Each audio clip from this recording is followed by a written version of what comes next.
Sebenarnya tidak terkait langsung ya, karena kegiatan ini sebenarnya sudah lama kami rencanakan. Kami berkoordinasi dengan Kementerian Pariwisata dan Komunikasi untuk mendukung sebenarnya program mereka pengembangan desa wisata. Kami dari Kementerian Kominfo lebih fokus kepada gimana memperkenalkan teknologi digital kepada masyarakat di desa wisata tersebut. Tadi kita lihat kan masih banyak anak-anak muda, jadi saya yakin mereka itu sudah melek digital sehingga perlu dibina lebih baik lagi untuk memanfaatkan teknologi digital khususnya dalam pembuatan konten digital, konten wisata. Banyak kegiatan membuat konten desa wisata, situs-situs yang menarik dikunjungi, lokasi tetapi kita nggak ingin berhenti di situ. Kita ingin agar konten itu juga dipromosikan melalui search engine, dengan cara ya itu semuanya ada tekniknya. Dengan sasaran sasarannya adalah pengelola wisata di desa tersebut dan khususnya juga anggota Pokdarwis ya, kelompok sadar wisata. Artinya mereka saat ini akan dibekali dengan ilmu tadi ya? Ilmu tadi, dan ini pelatihan cukup panjang ya, udah 1 bulan loh ya, 4 kali pertemuan, 1 minggu itu 4 hari ya, jadi cukup detail. Selama ini kita melihat para pemuda atau pelaku wisata ini belum kreatif yang memanfaatkan sebenarnya saya nggak mengatakan belum kreatif, tetapi mereka harus belajar teknik, tools baru, teknik-teknik baru dalam mempromosikan desanya. Apapun yang dipromosikan dengan video, dengan gambar yang menarik dan dikunjungi orang.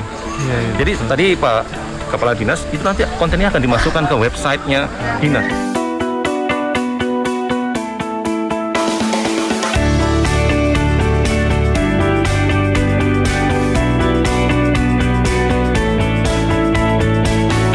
Kemuliaan dan kehormatan yang luar biasa dari Kominfo buat saya pribadi untuk bisa datang ke Lombok Tengah, khususnya untuk ngajar 2 desa wisata Sasak Ende dan desa wisata Opang Rembige. Jadi di sini kita bareng-bareng belajar sebenarnya. Saya sharing ke teman-teman karena saya udah mulai bersosial media duluan untuk ngasih tahu teman-teman gimana sih kiat-kiatnya untuk bikin konten yang bagus dan bisa bikin caption yang bagus tentunya untuk kepentingan gambar dan promosi wisata di desa masing-masing. Dan senang banget karena teman-teman juga antusias buat sama-sama belajar, dan saya secara pribadi juga belajar banyak hal tentang budaya yang ada di masing-masing desa. Pokoknya teman-teman semangat terus buat kalian semua untuk belajar di sini. Ini baru minggu pertama, masih ada 3 minggu berikutnya, dan gak sabar untuk melihat perubahan kalian dalam bikin konten. Semangat terus ya!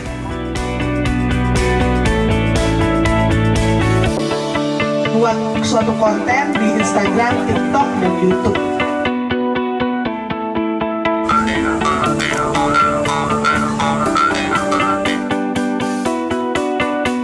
Desa Digitalku luar biasa 2021 dari Kominfo Ekonomi Digital Ditjen Aptika.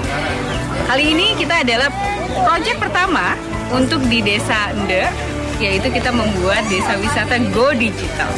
Terima kasih kepada Kominfo, terutama Ekodik, Pak Nyoman, Mas Sudi, Mbak Yuli, Mbak Syanat, Ibu Murni yang semuanya bekerja keras untuk bisa ini terjadi. Dan nggak lupa juga kepada Pak Samuel, Pak Semi, Pak Dirjen, untuk bisa juga akhirnya membuat ini semua terjadi. Intinya adalah kami dari desa wisata, atau saya sebagai pecinta desa wisata dan narasumber di sini benar-benar apresiasi banget untuk ide dan untuk semua kerja keras atau semua perhatian dari Kominfo untuk bisa membuat ini terjadi. Teman-teman happy banget, dan terutama ini sampai kemarin tuh ya, harusnya jam 20 itu udah selesai semuanya, pukul 20 harusnya clear. Kita tuh sampai jam 10 malam tuh masih on di sini semuanya, dan teman-teman semangat banget. Mereka bilang capek sih, tapi capeknya worth it.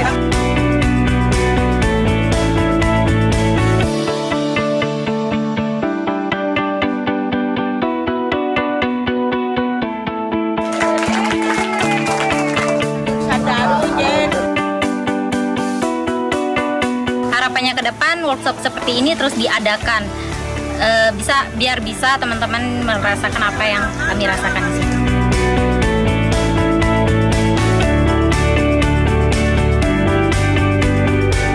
Dimanapun ada kegiatan digital seperti ini, jangan lupa dilatih juga orang-orang yang duduk di Dinas Pariwisata.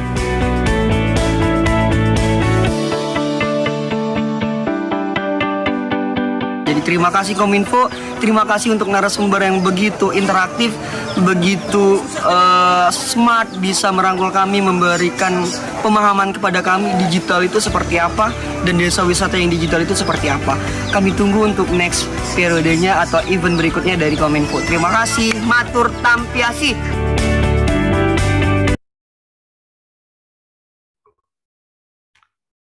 Oke, Assalamualaikum warahmatullahi wabarakatuh, sahabat virtual tour.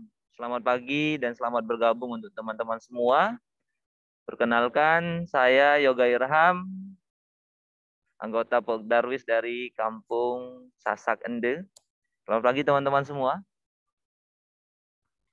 Ini udah gabung berapa orang ya? Udah 18 orang partisipan, berarti hai, Aulia Novitasari. Mbak Aulia cantik banget, coy. Teman-teman sekalian, jadi di pagi hari ini, tepatnya hari Jumat, hari yang berkah, semoga berkah untuk kita semua juga. Kita hari ini akan membahas tentang Sasak Ende.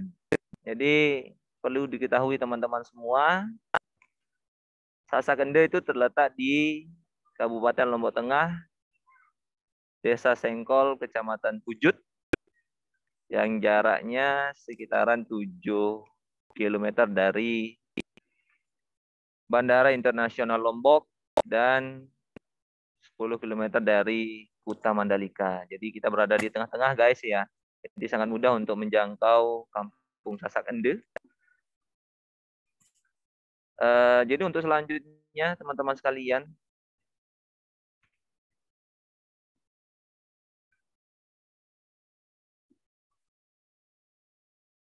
kita akan ke pemandu lokal kita, Mas Tantowi. Halo Mas Tantowi, sudah berada di lokasi?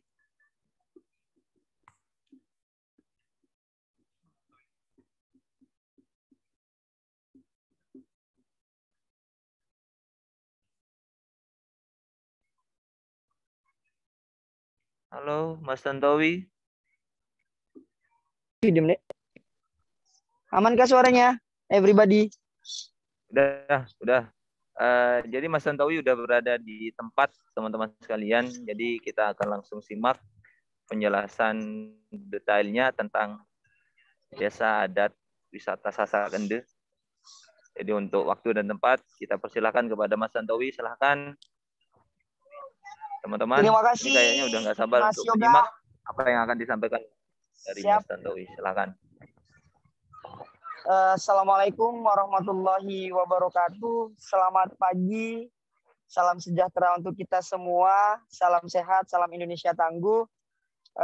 Terima kasih Bajang Yoga. Saya Tantowi Surahman yang akan membawakan virtual tour pada pagi hari ini dengan tema Amazing Soul of Sasak Ende. Jadi sesuai tema bahwa nanti 40 menit ke depan saya akan mengajak teman-teman semua atau partisipan semua untuk berkeliling bagaimana keseharian kami di Sasak Ende ini.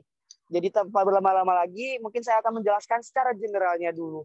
Jadi sekarang kita sudah berada di desa wisata Sasak Ende, yang dimana Sasak itu adalah sebuah suku atau sebuah komunitas tradisional yang ada di Ende ini, yang dimana Sasak itu memiliki dua makna. Yang pertama, Sasak itu adalah nama sukunya, dan yang kedua itu adalah nama dari bahasa tradisionalnya. Mungkin saya akan memberikan sedikit kata tradisionalnya yang sering kita gunakan, yaitu matur tampiasi, yang apabila nanti teman-teman kalau datang ke Lombok misalnya, kalau mau ingin mengucapkan terima kasih, cukup menggunakan kata matur tampiasi. Untuk itu, mari kita lanjut untuk ke berikutnya.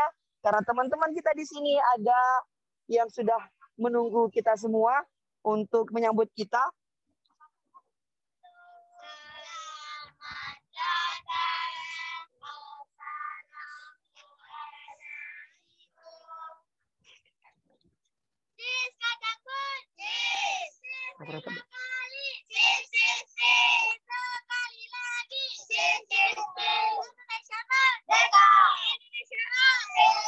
Indonesia bisa. Indonesia. Oke, itu dia kata sambutan dari adik-adik kita di Sasak Ende. Namun mohon maaf karena mungkin nanti yang ingin lebih mengenal lagi tentang Sasak Ende, mudah-mudahan setelah pandemi teman-teman berkesempatan untuk datang. Untuk berikutnya, mari ikuti saya dulu.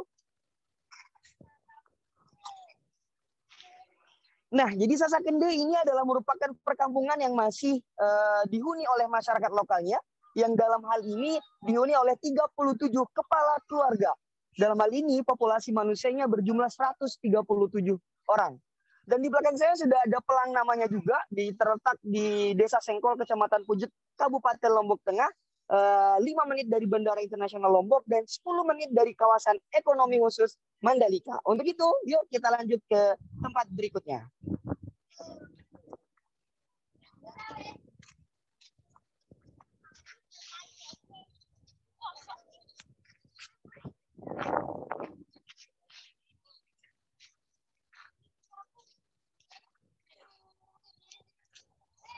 Nah, jadi sekarang kita sudah berada di depan dari salah satu atraksi wisata yang kita miliki di sini. Di sebelah kiri saya atau di sebelah kanan monitor teman-teman adalah merupakan bentuk atau jenis rumah tradisional yang kita miliki. Dalam bahasa Sasaknya, kami sebut balai tani. Jadi balai itu adalah rumah dan tani itu adalah pekerjaan kami, yaitu sebagai petani. Jadi kenapa kami sebut sebagai rumah para petani ya? Karena kami bekerja sebagai petani, guys. Dan selanjutnya, bentuk rumahnya, ini bagian depannya pendek semua, atau lebih rendah dari bagian atasnya, itu memiliki filosofi. Jadi maksudnya adalah terkala kita mau masuk ke dalam, harus dengan cara menundukkan kepala. Jadi apabila kita tidak menundukkan kepala, secara otomatis kita akan membawa oleh-oleh langsung. Kepala kita bisa langsung kena hukuman.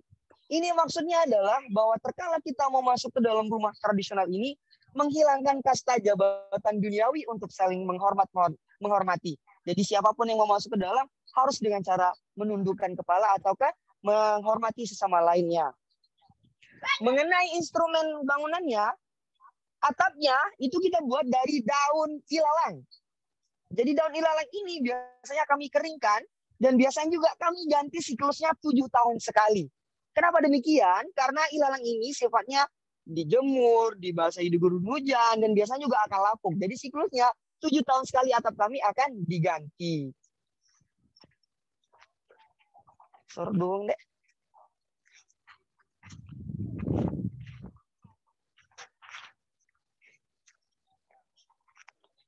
Nah, jadi setelah kita lihat bagian atapnya, teman-teman, bahwa lantainya juga nih.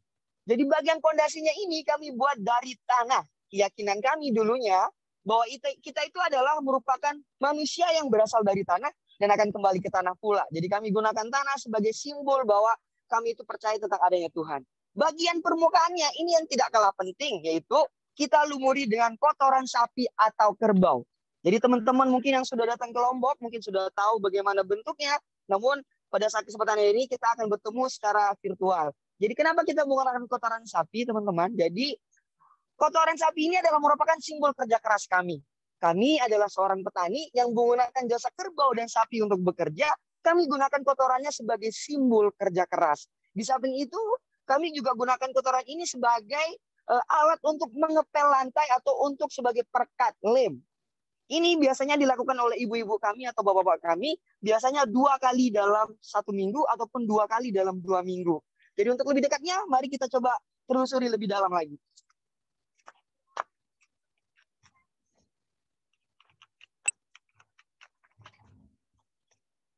Nah, belum deh.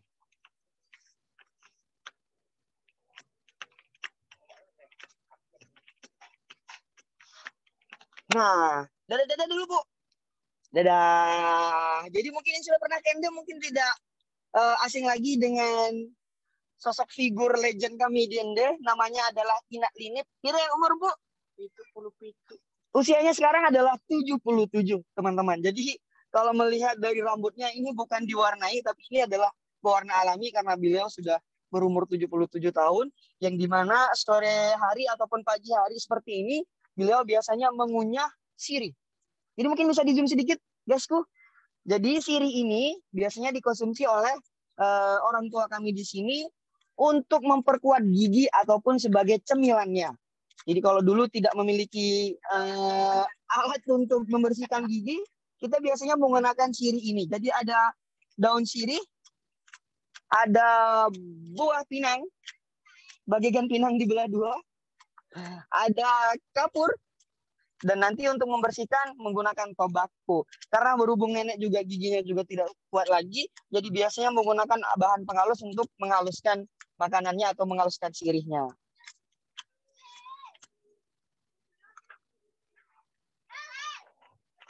Nah, untuk kata sambutan dari nenek kami, mungkin nanti kita akan request untuk bertandak. Ya, untuk bertandakku, sampai mama belum tahu apa-apa. Nah, jadi mohon maaf, kita memang harus berinteraksi dengan menggunakan bahasa tradisional, yaitu bahasa Sasak. Jadi nanti papu ataupun papu itu artinya nenek, teman-teman. Jadi nanti kalau kita datang ke Lombok, kalau kita memanggil nenek itu dengan sebutan papu. Jadi kita minta papu untuk bertandak, boleh ya, Bu? Yang bertandak pos kecil? Ya. Oke, kita simak sama-sama. Bertandak adalah nyanyian tradisional atau untuk mengucapkan rasa selamat datang lah dari teman-teman. Yuk, silakan, Bu.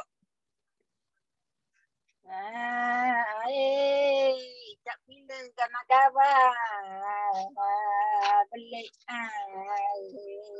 anak mau bayi lontong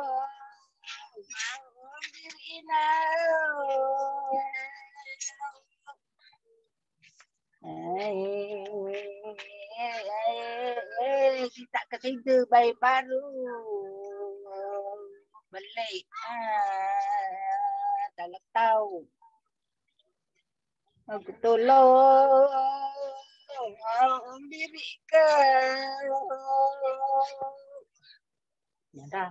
Nah, itu dia tadi kata sambutan dari nenek yang biasanya memang untuk mengungkapkan rasa sukacita meskipun kita berjumpa secara virtual, nenek juga biasanya melantunkan lagu-lagu itu untuk rasa selamat datang di Desa Sasak Ende.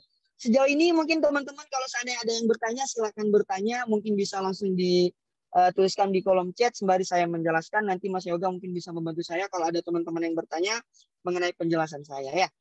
Dan untuk itu kita lanjut dulu sedikit yuk untuk lebih kenal lagi rumah tradisionalnya. Jadi gimana? Teman-teman kalau ada yang mau bertanya silakan boleh langsung ditanyakan. Boleh melalui kolom chat ya teman-teman ya. Nanti saya sampaikan kepada Mas Tantowi.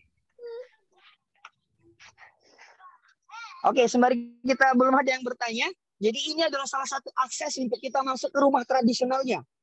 Jadi cara bukanya adalah sliding door. Modern style tapi dengan bentuk tradisional. Jadi kalau kita beracu kepada peradaban perkembangan dunia, kalau sliding door itu sudah dikatakan sebagai suatu hal yang modern, maka kami sudah lebih dahulu modern karena sudah menerapkan sliding door. Untuk yang lebih dekatnya silakan.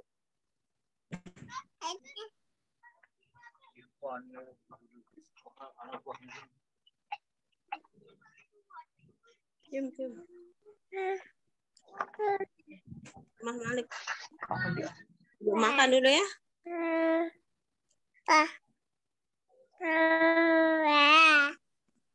Makan dulu.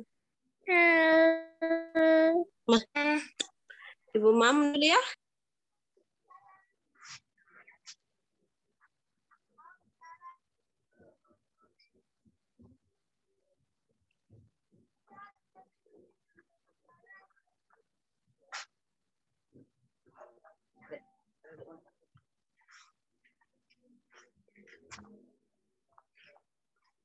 Oke, jadi kalau tadi sudah melihat bagaimana bentuk dalam dari rumah tradisional kami, jadi sekarang juga kita berkesempatan untuk menyaksikan nenek akan membersihkan lantai dengan menggunakan kotoran sapi. Jadi ini adalah salah satu atraksi yang paling berkesan lah menurut wisatawan yang pernah berkunjung di Sasak Ende. Sudah siap nenek untuk melelot?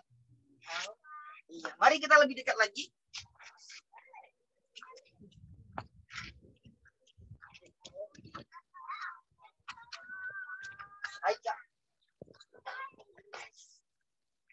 Nah, jadi alat yang sudah disediakan di sini, kita bisa lebih dekat lagi. Ini fresh from the open. Jadi, ini adalah merupakan bentuk kotoran sapinya. Biasanya ini kami kerjakan di pagi hari atau waktu-waktu ideal seperti ini. karena kotoran sapi yang memang di pagi hari itu katanya lebih fresh dan lebih merekat lebih lama lagi. Jadi ada air juga, sembari nanti nenek linip kita atau papu linip kita melumuri kotorannya, sembari juga dibersihkan atau dibaluri dengan air untuk membuat tekstur kotoran sapi ini menjadi halus. Silakan nenek, mari kita lihat bagaimana caranya.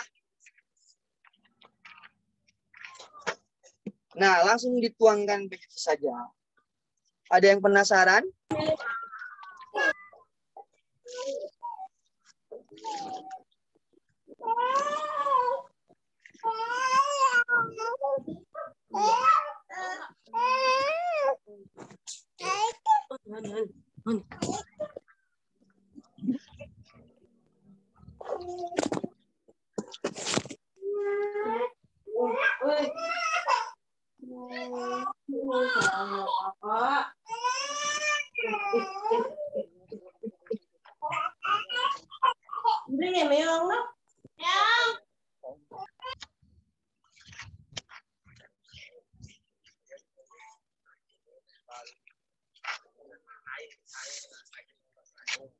Nah, jadi tangan kirinya itu meratakan dari kotoran sapinya, tangan kanannya itu memegang air. Jadi untuk mempercepat dari perambatan lantainya, ini caranya ini.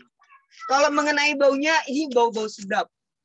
Tapi jangan khawatir. Jadi kotoran sapi ini kalau sudah 2-3 jam, baunya sudah hilang. Dan misalnya contohnya kan sudah rata-rata. Jadi waktunya nenek linip atau papu linip untuk memperbaharui lantainya dengan kotoran sapi.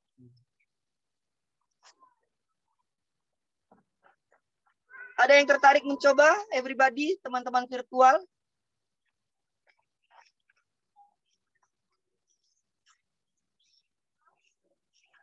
Mudah-mudahan pandemi segera berlalu biar teman-teman bisa datang berkunjung ke Sasak Kendit. Langsung mencoba mengolesi lantai dengan kotoran sapi. Bau-baunya memang sedap-sedap. Tapi mohon maaf tidak bisa mentransfer baunya. Nanti kalau datang baru bisa. Nah, kita sudahi saja dulu untuk perjumpaan kita dengan Pulinip. Dadah dulu, Bu. Dadah ke kamera dulu. Dadah. Dadah bukan berarti tidak kuat. Dadah. Coba lihat senyumnya dulu dong. Lebih dekat lagi senyumnya.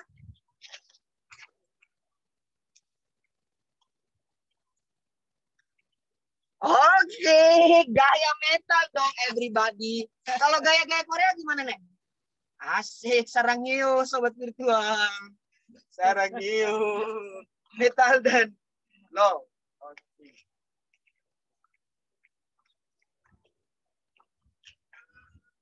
Nah, jadi tadi kita sudah lihat proses mengepel lantai dengan kotoran sapi.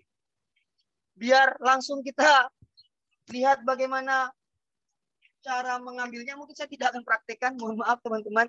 Karena di sini juga adalah gudang semen. Jadi kami di sini tidak menggunakan semen Tonasa, semen 3 roda, semen Bosowa, tapi kami menggunakan semen 4 roda ataupun 4 kaki hasil dari sapi ini.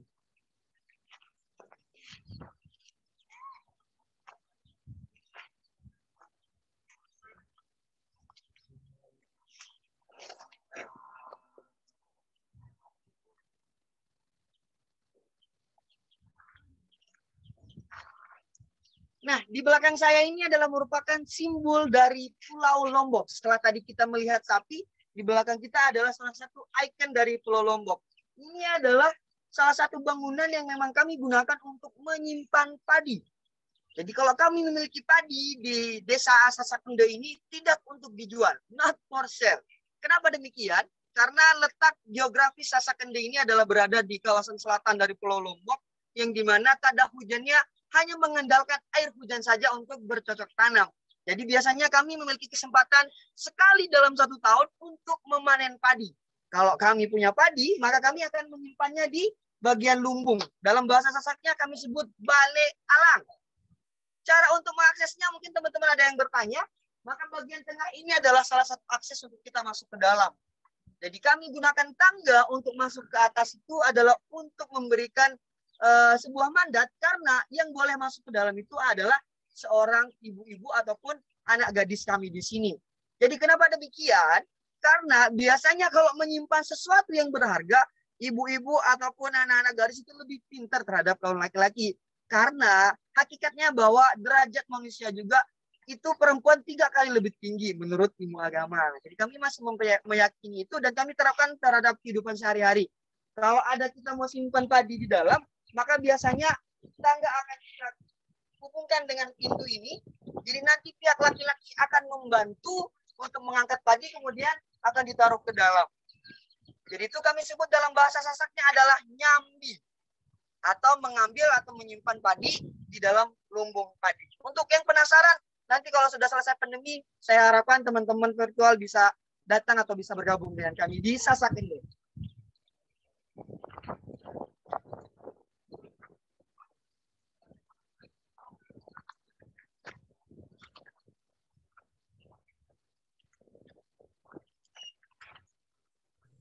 Nah, setelah tadi kita melihat bagaimana membuat lantai atau memperbaiki lantai, bagaimana cara kami menyimpan padi, sekarang urusan perut nih.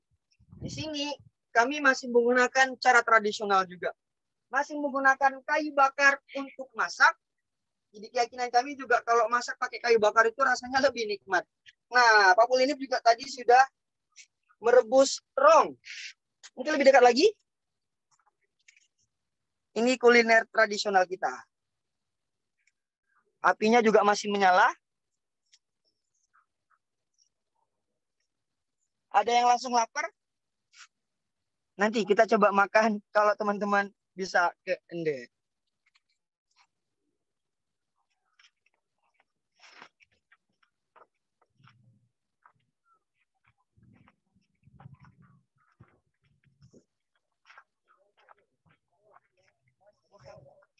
Mupi dulu, Kak.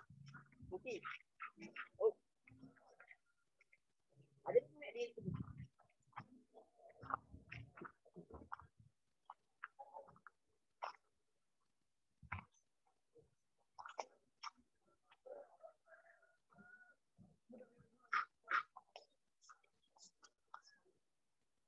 Oke, jadi sekarang kita sudah berada di sentral dari Sasak Ende.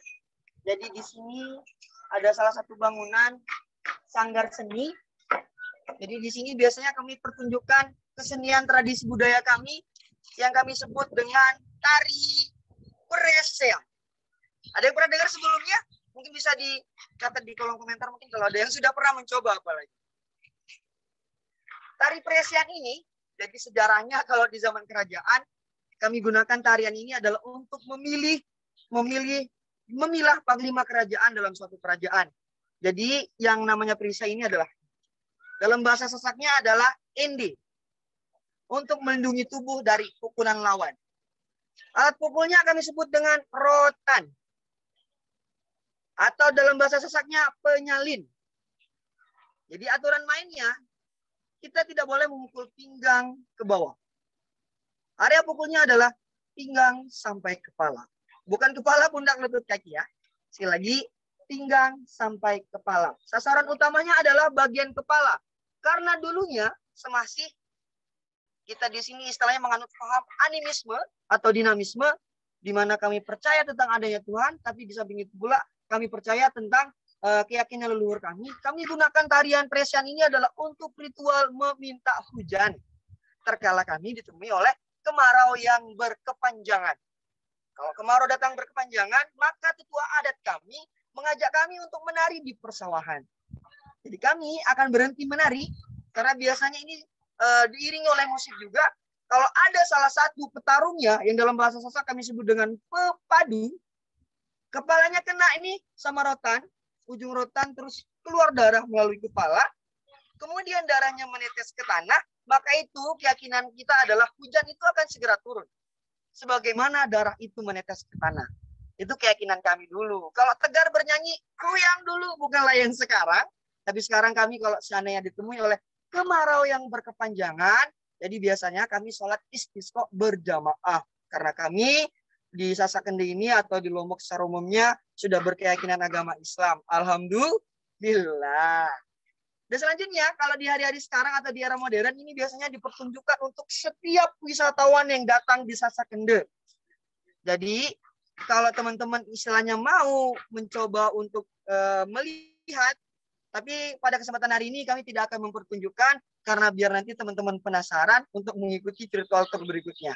Jadi kami cukup mendemonstrasikan saja dulu, nanti untuk kebutuhan atau untuk keinginan teman-teman mengikuti virtual tour berikutnya, baru kami akan mainkan.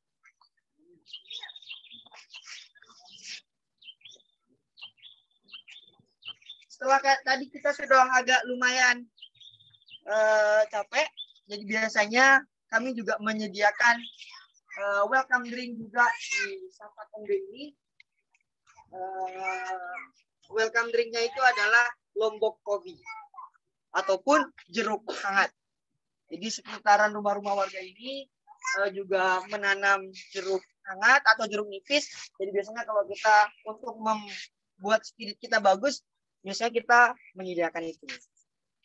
Yuk silakan kita coba buat kopi. Kita coba ngopi dulu everybody. Mau ya? Kalian belum ada yang ngopi? Teman-teman virtual belum ada yang ngopi, silakan buat kopi di rumah. Namun tentunya rasanya akan berbeda dengan kopi yang kita miliki di sini. Kenapa demikian? Karena di Sasak Kende ataupun Lombok pada umumnya, atau mungkin sebagian Pulau Lombok di bagian selatan ini, kalau kita mau mensangrai kopi, jadi itu kita campur dengan beras. Kita taruh dulu gulanya. Kenapa kita mencampuri dengan beras? Karena kalau di zaman miskinnya dulu, jadi sembari kita ngopi, sembari kita sarapan. Itu keyakinannya. Karena beras juga kalau dicampur dengan kopi, biasanya mengurangi kadar kafeinnya. Ini 1 gelas gula sama 1 gelas kopi. Kita coba untuk minum kopi dulu sebelum kita lanjut. Teman-teman mungkin yang belum ngopi silakan buat kopi. Kalau yang mau nyobain kopi tradisional Sasak Kende nanti bisa pesan. Jadi nanti kita juga perjualbelikan di media sosial. Silakan add di Instagramnya Sasak Kende ataupun di Facebooknya Sasak Village Kende. Yang penasaran dengan rasa kopinya. Atau mungkin teman-teman yang sudah pernah berkunjung di Inde, mungkin ada yang kangen dengan rasa kopi di Inde, silakan chat admin.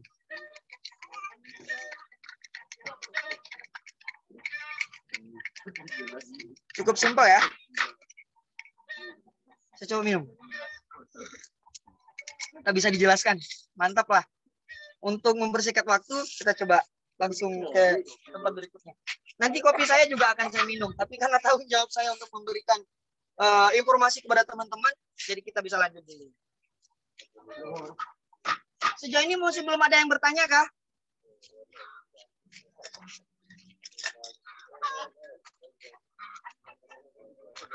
Nah, jadi sekarang kita sudah berada di salah satu rumah yang dimana di samping kami masih melestarikan bangunan tradisionalnya ataupun aktivitas kami. Jadi kami juga di sini setiap harinya kalau ada waktu luang, jadi ini adalah waktu ibu-ibu untuk menenun.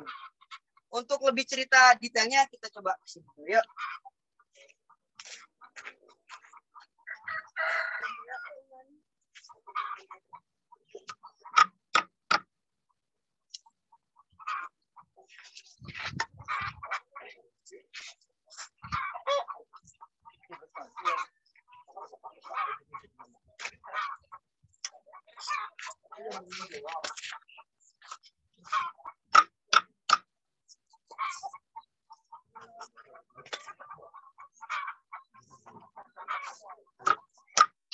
Oke, saya akan mencoba memberikan atau apa ya cerita sedikit bagaimana asal-usul atau bagaimana proses nensek dalam bahasa Sasak ini nensek namanya.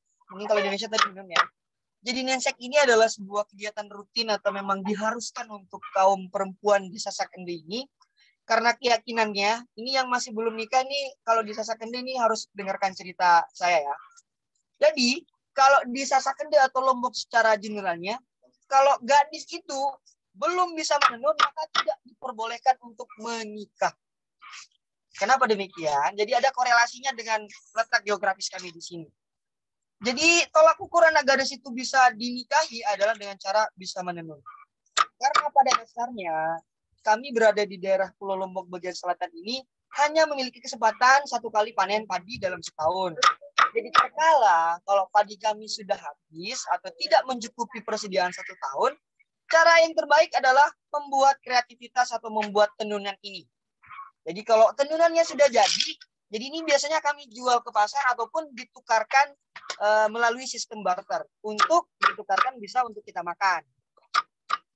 Dan mengenai filosofinya juga, kalau anak gadis hendak mau menikah dulunya harus mempersiapkan kain tenun pertamanya kepada cowok pujaan hatinya. Jadi itu adalah sebagai bukti atau sebagai tanda anak gadis itu punya kreativitas, punya bakat untuk menenun. Karena kalau tidak bisa menenun, tidak boleh menikah. Kak Wi, gimana?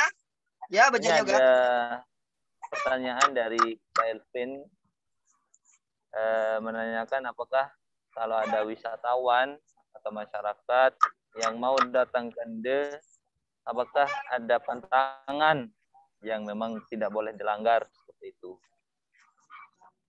Oke, terima kasih pertanyaannya, Vin. Kalau kita datang ke Ende, tentunya dengan norma-norma sosial, norma-norma yang tidak tertulis tapi kita patuhi. Contoh sederhananya, karena kita di sini adalah desa wisata adat atau tradisional, kalau kita menggunakan celana pendek itu sangat tidak sopan ataupun menggunakan celana. Jadi pada dasarnya kalau kita menggunakan sarung itu lebih sopan lah istilahnya. Meskipun sebaliknya kalau seandainya teman-teman mau menginap, karena kami di sini juga istilahnya ada tempat menginap di rumah-rumah warga. Kalau yang berkeluarga boleh tidur di dalam bersamaan. Tapi kalau seandainya sudah malam, biasanya laki-laki itu akan tidur di luar sebagai security-nya. Nanti kalau ada dalam tanda kutip seksualnya, tidur di dalam nggak apa-apa. Tapi yang belum menikah tidak boleh tidur. Tidak boleh tidur, maksudnya tidak boleh tidur barengan. Kita tetap di sini harus mematuhi norma-norma adat di sini. Dan yang satu lagi, kita tidak boleh keluar lebih dari jam 10 malam. Anak gadis ini terutama. Karena biasanya jam tradisional kami dulu, kalau ayam berkokok di malam hari pada saat malam hari atau kokokan pertama ayam pada malam hari itu menandakan sudah jam 10. Karena biasanya jam 10 itu sudah pergantian suhu. Biasanya ayam akan beradaptasi, kemudian akan berkokok. Jadi itu adalah sebagai alarm kita untuk bahwa misalnya yang main-main ke rumah tetangga itu sudah harus pulang, sudah harus kembali ke rumahnya. Itu saja mungkin pantangan-pantangannya. Kalau kita mengenai mungkin yang lagi haid atau segala macamnya itu boleh masuk juga. Tidak karena ini bukan tempat ibadah yang disucikan, tapi ini adalah tempat rumah tradisional. Bagaimana gambaran masyarakat tradisional masih menjaga kearifan lokalnya. Itu ya, Vin ya. Ada lagi pertanyaannya mungkin Mas Yoga? Pertanyaan kedua dari Kak Elvin lagi nih, Mas Wi. Halo, Elvin gimana? Tanya, laki-laki boleh nenun nggak Kak? Itu silakan dijelaskan. Sebenarnya dalam proses menenun ini kan ada satu alat yang memang tidak boleh dipegang oleh laki-laki. Ada juga kain ikat namanya, bukan kain tenun. Kain ikat itu biasanya juga boleh dilakukan oleh laki-laki, namun di sana ini atau tempat kita ini tidak dilaksanakan atau tidak diberdayakan karena laki-laki juga tanggung jawabnya lumayan banyak di Ende ini, dan makanya kita fokuskan untuk ibu-ibu yang boleh menenun. Alatnya yang tidak boleh dipegang oleh laki-laki adalah yang dipegang sama inak kita ini, yang warna hitam, yang kayak pedang ini. Ini namanya adalah berire. Nah, alat untuk menarik benangnya atau untuk memadatkan benangnya. Jadi berire ini benda tumpul yang mematikan. Jangan ambigu ya, benda tumpul yang mematikan itu adalah maksudnya berire. Kalau perempuan yang memegang, kalau terkala perang, maka senjata utamanya adalah berire. Kalau sudah kena, maka kita kualat, tidak akan sembuh-sembuh sama ini. Kalau kita terluka, kena sama berire ini. Jadi makanya alat tenun yang sakral ini salah satu yang tidak boleh dimainkan atau dipegang terlalu lama adalah berire. Makanya di sini dikhususkan untuk perempuan saja yang menenun. Nah, by the way yang lagi ditenun sama Ina ini apa kan? Kemalugapit namanya. Ini biasanya berbentuk kawin kemalugapit. Nah. Oh, jadi ini nama kainnya adalah kemalogapit motifnya. Ini biasanya digunakan untuk selewo. Selewo itu artinya untuk kayak sarung. Jadi kalau kita ada hajatan, perkawinan, atau acara adat, kita biasanya menggunakan kemalogapit ini. Ada yang tertarik untuk beli? Nanti kita untuk ada transaksi jual beli. Kalau teman-teman datang ke sini, kalau teman-teman ada kesempatan di sini, mungkin kita bisa untuk mempertunjukkan atau untuk mencoba bagaimana sensasi kita menenun. Ada lagi yang bertanya? Terima kasih pertanyaannya. Ada lagi nih satu lagi pertanyaan dari Kak Cening Halo Kak Suprani. Cening. Berapa lama waktu menenun yang diperlukan untuk menyelesaikan satu kain, Kak? Gitu. Silakan Mas Wi dijawab, Wi. Terima kasih Cening pertanyaannya. Kira belum jadi saskena. Yes. Iya. Jadi untuk yang paling cepat itu 3 minggu, tapi non-stop. Pagi istirahat ke sawah, terus sore. Jadi rutin pagi sore itu 3 minggu bisa. Tapi kadang paling lama 1 bulan. Untuk satu kainnya. Tertarik Cening untuk mencoba? Silakan stay 1 bulan di sini untuk memproduksi kain kemalogapit. Kalau mengenai harga, tergantung dari motifnya. Jadi ini kasarannya kalau di Sasakende bisa sampai 500.000 yang paling murah. Untuk yang paling mahalnya ini bisa sampai 1 juta. Tergantung dari kelebaran kain yang kita tenun. Kalau buat sendiri nanti gratis. Ini mau? Yuk datang ke Ende, kita coba buat gratis. Tapi benangnya juga bawa sendiri. Kita tanggung alatnya, nanti Cening belajar di sini.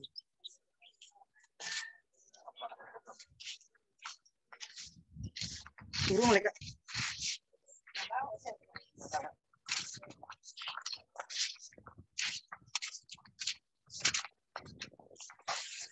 Nah mungkin ya seperti inilah kawasan atau situasi kehidupan sehari-hari kami di sini. Ada yang sedang beristirahat di dalam, ada yang sedang mempersiapkan. Ya gimana Mas? Satu lagi pertanyaan dari Sabil. Kak izin bertanya, jika wisatawan datang ke Desa Ende, adakah yang bisa dibeli dari Desa Ende? Dan apakah oleh-oleh khas Desa Ende yang paling menarik? Oke, Sabil. Mungkin nanti setelah acara penjelasan saya sudah selesai, nanti kita ada kesempatan untuk melihat hasil kerajinan atau produk-produk kreativitas yang kita miliki di sini. Nggak apa-apa ya Sabil ya, nanti di akhir kita coba akan berikan masuk di koperasi kita di sini, karena koperasi kita di sini juga hasil dari produk kerajinan bapak ibu kita yang ada di Sasakende. Jadi mohon maaf, nanti Sabil kita bisa jelaskan ya di sana ya. Sorry Sabil ya, kita tunggu dulu.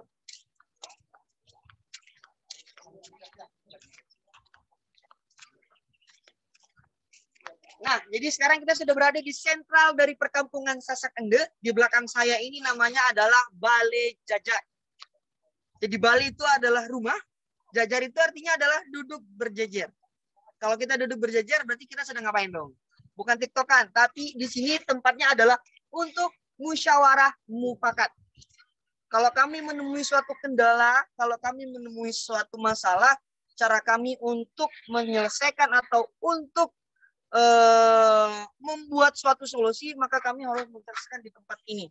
Jadi semua para tokoh adat kami, tokoh agama kami akan bersepakat di sini atau akan istilahnya berembuk bagaimana caranya untuk menyelesaikan masalah tersebut. Atau misalnya nanti ada anak-anak muda di sini menikah, maka tempat yang paling ideal untuk hijab kabul adalah di Balai Jajar ataupun di musola.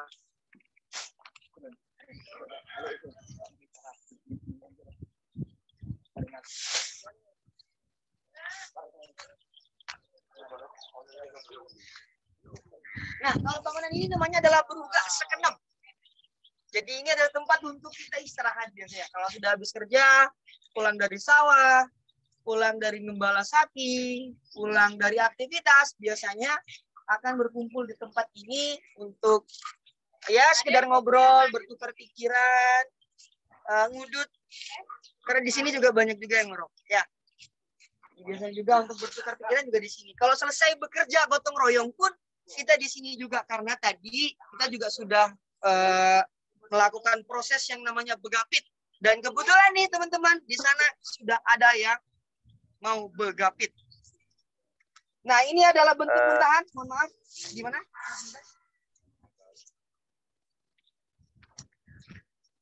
Halo Mas Yoga. Ini Kak Elvin nanya lagi nih Mas Wi, berapa lama ya Kak waktu untuk bangun balai tani? Dan adakah biaya yang dikenakan ketika wisatawan yang ingin menginap di Dusun Sasakende? Itu pertanyaan dari Kak Aulia Novitasari. Silakan Mas Wi dijawab dulu dari dua pertanyaan. Yang pertama dari Kak Elvin dan yang kedua dari Kak Aulia Novitasari.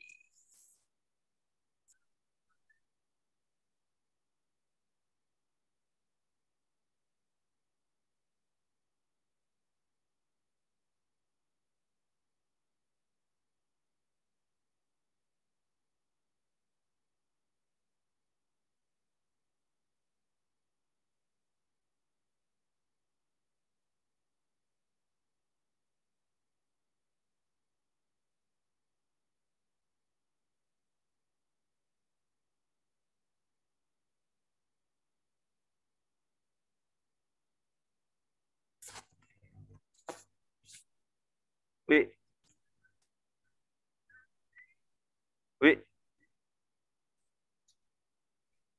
Tapi kalau sekedar untuk ngerehab paling 1 hari selesai. Karena malamnya kita kerja juga untuk proses ini. Proses gapit. Oke, saya simpulin ya. Jadi ini bisa paling cepat itu 1 minggu, Tin. Kalau nanti Evin mungkin kalau mau tanam usaha mungkin mau buat rumah dinda, cara paling cepat buatnya adalah 1 minggu. Karena yang proses paling lamanya itu adalah bagian lantainya. Karena lantainya itu ada unsur tanahnya yang memang harus dikeringkan. Karena tanah ini kita awalnya adalah menggunakan tanah liat. Kemudian dipadatkan, dihaluskan, baru ditunggu kering dulu. Nah, kalau di malam harinya biasanya kita gotong royong untuk membuat atap ini. Ini kering. Kalau sekedar ganti atap kan Ya, kalau sekedar renovasi mengganti atap itu bisa 1 hari jadi. Untuk biayanya berapa? 50 juta cukup nggak Pak? Satu rumah. Dari awal tidak cukup juga. Nggak cukup. Satu rumah adat itu tidak cukup 50 juta. 100 juta cukup Pak ya? Iya, kurang lebih 100 juta untuk membuat rumah adat yang kita miliki di Sasakende. Kenapa demikian? Karena sekarang tumbuhan ilalang sudah mulai langka. Dan bambu-bambu pun juga sudah mulai langka, mungkin karena perkembangan zaman banyak lahan kosong yang memang sudah dialih fungsikan. Nah, ini ada sedikit prosesi bagaimana cara membuat atapnya. Kerangka bambu. Ada kerangka bambu yang dianyam.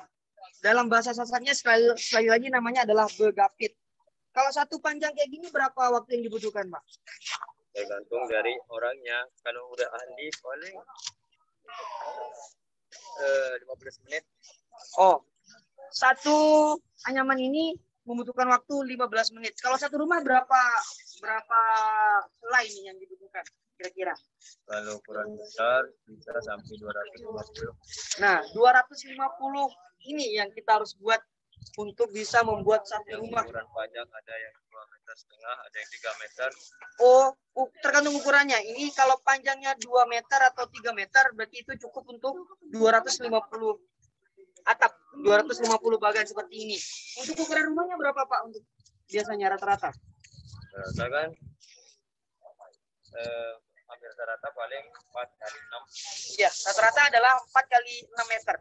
Ukuran dalam. Ukuran dalamnya. Oke, jadi itu sedikit ya kalau mau buat rumah, ya rata-rata harus nyiapin uang 100 juta lah, itu sudah bisa, itu bagus. Karena di sini setiap proses renovasi kita juga mengandalkan donasi.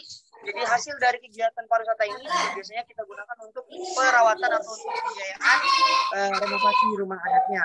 Tadi pertanyaan dari Milun Mbak Hadi. ada suara yang masuk ya? Pertanyaan dari satunya lagi, adakah biaya yang dikenakan ketika wisatawan yang ingin menginap di Dusun Sasakende? Ya, Terima kasih Novia pertanyaannya. Jadi kami juga seperti yang Toi katakan tadi, informasi bahwa di sini juga menerapkan homestay Nusantara. Jadi siapapun yang mau mencoba bagaimana rasanya menginap di rumah tradisional, kalau yang mau full board itu paketnya bisa sampai 500.000 per malam. Itu sudah include sama sarapan paginya. Kalau nanti sama sarapan sama kegiatan aktivitasnya nanti dalam berupa paket. Jadi paket wisata yang akan kita share nanti insya Allah kalau sudah memang fix jadi kita akan bisa bagikan untuk sahabat virtual, dan jangan lupa follow Instagramnya biar tidak ketinggalan untuk informasi-informasi berikutnya. Sudah jelas kah, Pi?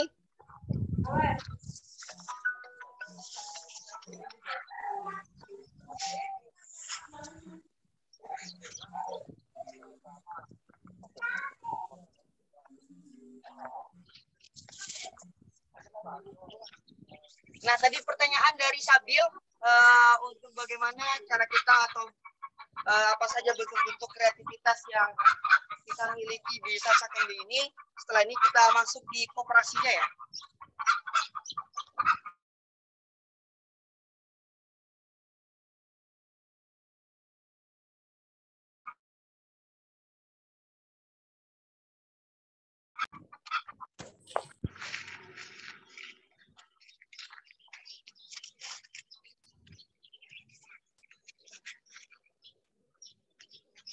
Oke, jadi selamat datang di Koperasi Bersama Sasak Ende.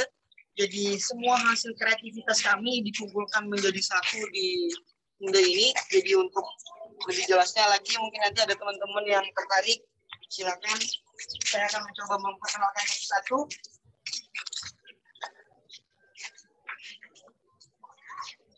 Yang paling unik dari Sasak Ende adalah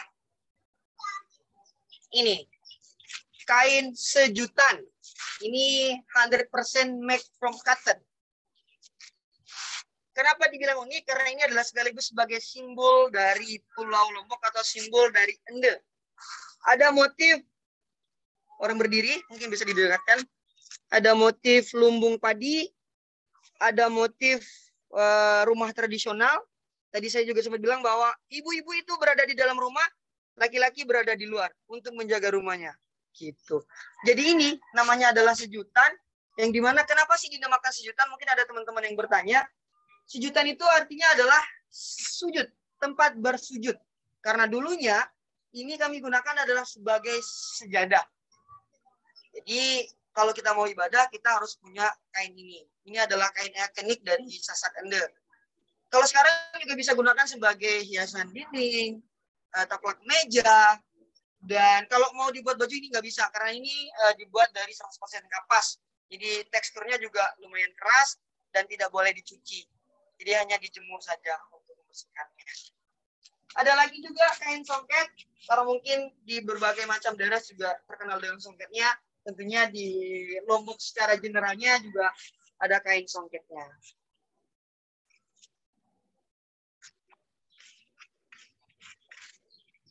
Ini juga ada hasil kerajinan kreativitas masyarakat kami. Ada miniatur dari lumbung padi.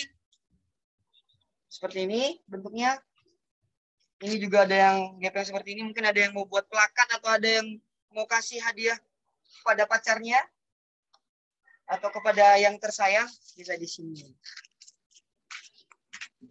Nah tadi ada juga, ini sebenarnya bisa dibuat oleh laki-laki atau kain ikat. Kalau di desa kerabat kita juga yang di Sukorare, ini boleh diperbolehkan untuk ditenun oleh laki-laki, tapi dengan cara dan motif pembuatannya yang berbeda. Jadi berhubung karena di sini tidak ada, mohon maaf, kami tidak bisa memberikan contoh bagaimana cara untuk membuat kain ikatnya. Kalau di belakang lagi ada seruling, alat musik tradisional yang bisa main musik. Saya kurang bisa ya. Tapi setidaknya ini salah satu bagian atau hasil kreativitas kami di Sasak Ende ini. Ada juga untuk tempat menyimpan perhiasan, anyaman rotan. Jadi nanti kalau teman-teman mungkin punya sesuatu yang disimpan, bisa gunakan ini. Ada alat tutupnya. tapi saya tidak memiliki password ya, tidak ada apa ya istilahnya, pengamanan ataupun password yang harus ada password baru bisa dibuka, tapi ini enggak. Cuma cukup modal tenaga saja udah bisa dibuka. Ini bisa untuk, mungkin kalau di meja belajar teman-teman mungkin mau naruh permen, bisa ditaruh di sini. Kalau mau ukuran besar, ada juga. Ini juga nih, ada Buffalo Hunt. Bener nggak sih bahasa Inggrisnya? Ini adalah sendok makan. Terang? Terang nggak? Ini dibuat dari tanduk kelapa. Tanduk kelapa lagi. Ini dibuat dari tanduk kerbau atau tanduk sapi. Jadi ini biasanya dipanaskan dulu, baru nanti digepengkan. Jadilah. Cantik ya? Ada yang penasaran? Ada yang tertarik? Silakan follow Instagram atau chat admin. Jualan terus ya. Dan berikutnya ada juga hiasan-hiasan kalung. Ini hasil kreativitas ibu-ibu yang kadang kalau gabut, anak-anak juga diajarkan untuk menyusun kalung-kalung seperti ini. Ada juga ini. Cowbell. Ini nanti kalau dikalungkan di leher sapi, biasanya kalau berbunyi musik, maka itu ada yang ngintip ataupun ada yang dalam keadaan tidak baik-baik saja. Nah, itu mungkin penjelasan bagaimana jenis produk-produknya. Ini ada Mike juga, tas untuk cowok, kalau di sini tas untuk cewek. Ini Mike, bisa ditaruh mungkin yang rokok, taruh rokok, yang mau taruh dompet bisa taruh dompet, taruh HP. Minimalis. Kak Wi, gimana? Ada pertanyaan menarik nih dari Kak Nurlia Nikmatul Rohmah. Halo Kak Lia. Kak Nurlia nanya, bukan nanya sih. Kak Wi, coba ngomong pakai bahasa asli Sasak dong gitu. Oh, ngomong apa nih? Mau ngomong apa nih Kak Lia? Dalam bahasa Sasak ya, saya harus bersengkrama dengan masyarakat lokal sih sebenarnya. Oh, sama adik-adik sini dah. Nah, Gino. Tukul. Satu. Ini ya, saya sudah menggunakan bahasa tradisional mengajak mereka. Duduk. Tukul. Tukul itu artinya adalah duduk. Dadah. Dadah Nuna. Assalamualaikum dulu. 1, 2, 3. Beli suara masing. 1, 2, 3. Assalamualaikum. Cis kacang bun. Cis 3 kali. Sekali lagi. Indonesia mer. Indonesia O. Indonesia B. Salam pesona Indonesia.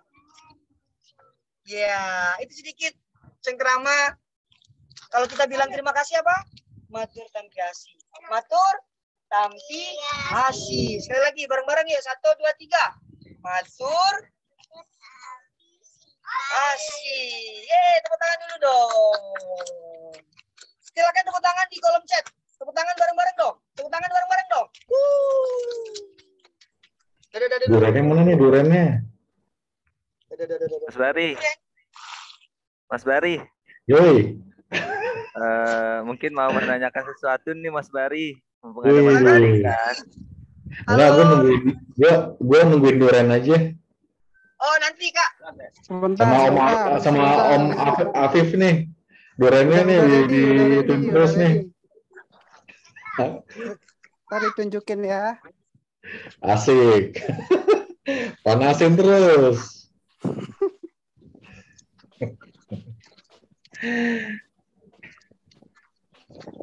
Mas Bari nggak mau nanya sesuatu gitu untuk Mas Bari. Mas Tantowi. Kemarin mana nih kok settingannya kurang nih, yang foto-foto mana? Yang naik. Mana durennya? Bentar. Itu tuh.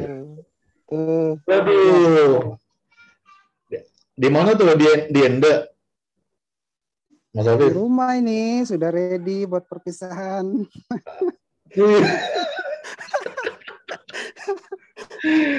Aduh, perpisahannya ini kan berarti kan hari ini kan, berarti gue nggak kebagian dong nih. Besok. Aduh.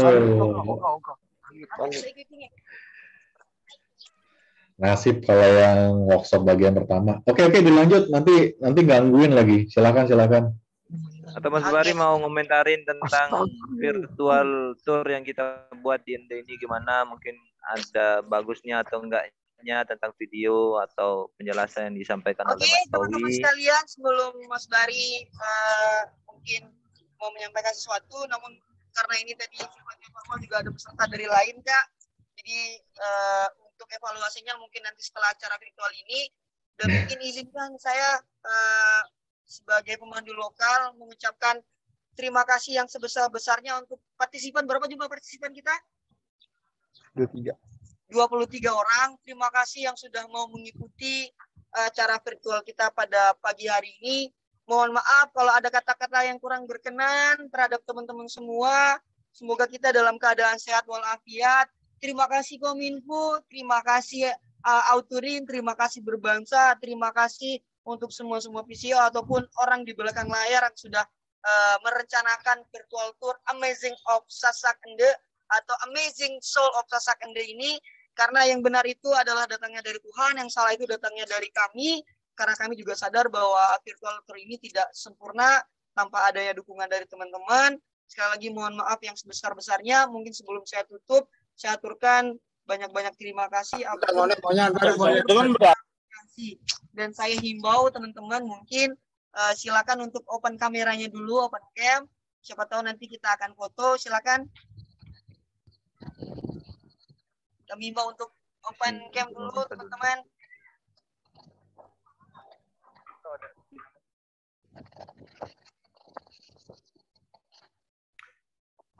Oke Mas Wi, terima kasih atas penjelasan dan kebersamaan bersama kita di virtual tour kali ini.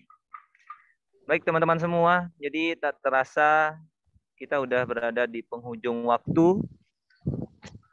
Dan jangan lupa untuk teman-teman semua, sahabat virtual tour kita kali ini di Sasak Ende juga membuka atau meminta mungkin teman-teman yang mau berdonasi untuk Kampung Sasak Ende, silahkan bisa membantu kami lewat mungkin bisa membantu postingan ataupun untuk donasinya bisa melalui scan barcode yang ada di link ya teman-teman di poster acara. Dan selanjutnya mungkin Mas Tantowi udah tutup ya tadi Mas Tantowi ya? Sudah Mas Yoga, terima kasih, salam sehat, dan kami tunggu kedatangannya pasca pandemi. Mungkin mudah-mudahan kita berdoa bersama Mas Yoga dan teman-teman yang lainnya, mudah-mudahan pandemi segera berlalu dan kita bisa berjumpa secara tatap muka secara offline untuk menikmati bagaimana Indonesia itu kaya dengan budaya, bagaimana Sasak Ende itu memiliki jiwa yang memang harus didatangi langsung oleh teman-teman semua. Akhir kata kami ucapkan wassalamualaikum warahmatullahi wabarakatuh. Matur tampeasi, saya kembalikan kepada MC Mas Yoga. Oke teman-teman semua, untuk sesi terakhir kita mungkin bisa open cam semua. Kita ada sesi foto bersama sebelum mengakhiri virtual tour kita kali ini di Sasak Ende. Yuk, silakan teman-teman. Silakan buka kameranya.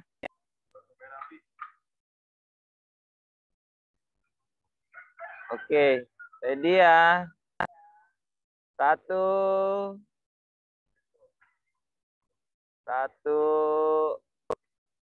2, 3. Sekali lagi dong, sekali lagi.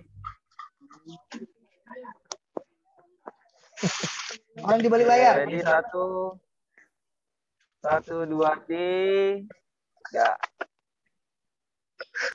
Itu yang kiri ngapain tuh? Yang kiri tuh. Aduh. Reja. Oke. Terima kasih. See you when I see you everybody. Dari teman-teman sahabat virtual tour. Terima kasih sudah bergabung bersama kami.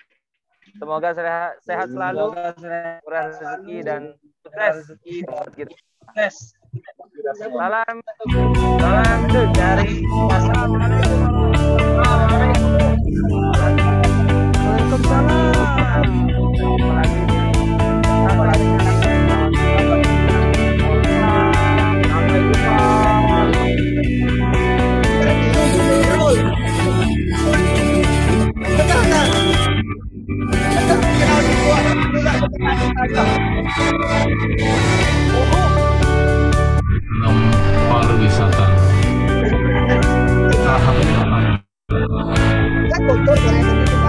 Sebenarnya tidak terkait langsung ya, karena kegiatan ini sebenarnya sudah lama kami rencanakan. Kami berkoordinasi dengan Kementerian Pariwisata dan Komunikasi untuk mendukung sebenarnya program mereka pengembangan desa wisata.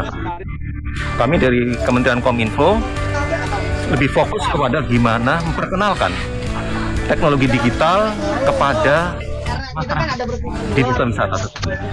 Tadi kita lihat kan masih banyak anak-anak muda, jadi saya yakin mereka itu sudah melek digital, sudah perlu dibina lebih baik lagi untuk memanfaatkan teknologi digital khususnya dalam pembuatan konten digital, konten wisata. Banyak kegiatan membuat konten desa wisata, situs-situs yang menarik dikunjungi, lokasi tetapi kita nggak ingin berhenti di situ. Kita ingin agar konten itu juga dipromosikan melalui search engine, dengan cara ya itu semuanya ada tekniknya. Dengan sasaran Sasarannya adalah pengelola wisata di desa tersebut dan khususnya juga anggota Pokdarwis ya, kelompok sadar wisata. Artinya mereka saat ini akan dibekali dengan ilmu tadi ya? Ilmu tadi. Dan ini pelatihan cukup panjang ya, udah 1 bulan loh ya. 4 kali pertemuan, 1 minggu itu 4 hari ya. Jadi cukup detail. Selama ini kita melihat para pemuda atau pelaku wisata ini belum kreatif yang memanfaatkan sebenarnya saya nggak mengatakan belum kreatif, tetapi mereka harus belajar teknik, tools baru, teknik-teknik baru dalam mempromosikan desanya. Apapun yang dipromosikan dengan video, dengan gambar yang menarik dan dikunjungi orang. Jadi tadi Pak Kepala Dinas itu nanti kontennya akan dimasukkan ke websitenya dinas.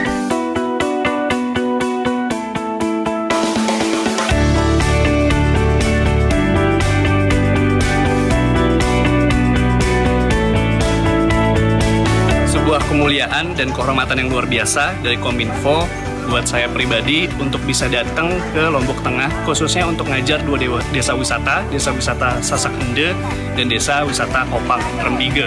Jadi di sini kita bareng-bareng belajar sebenarnya. Saya sharing ke teman-teman karena saya udah mulai bersosial media duluan untuk ngasih tahu teman-teman gimana sih kiat-kiatnya untuk bikin konten yang bagus dan bisa bikin caption yang bagus tentunya untuk kepentingan gambar dan promosi wisata di desa masing-masing.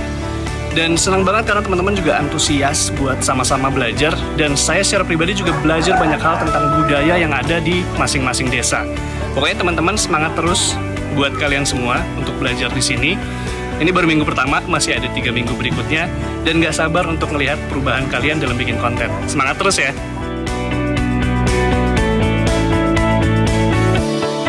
Buat suatu konten di Instagram, TikTok, dan YouTube.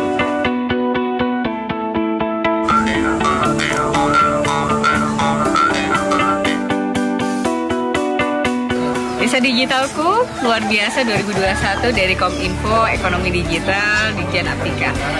Kali ini kita adalah proyek pertama untuk di Desa Ende, yaitu kita membuat desa wisata Go Digital.